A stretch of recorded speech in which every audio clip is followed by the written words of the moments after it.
ثم تاب من بعده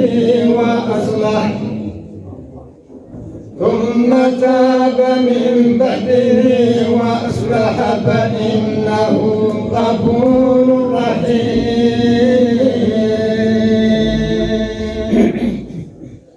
وكذلك نفصل الآيات ولتستبين سبيل المجرمين.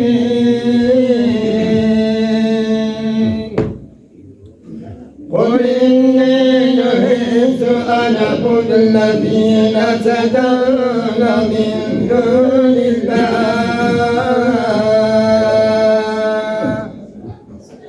قل لا أتبع أهواءكم قد ضللت إذا وما أنا من المهتدين.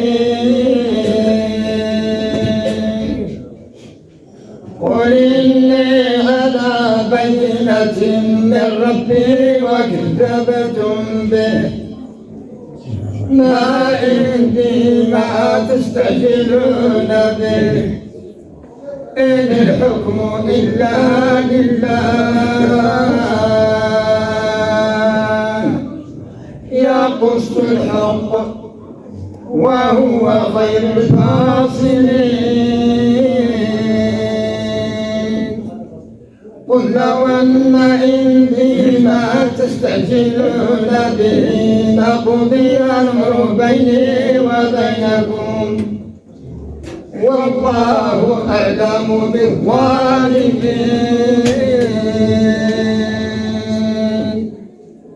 وعنده مفاتيح الغيب لا يعلمها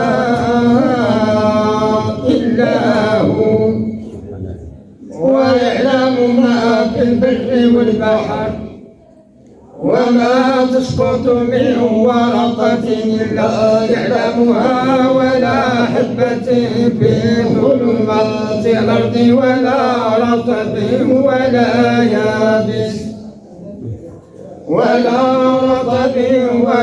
يابس إلا في كتاب مبين.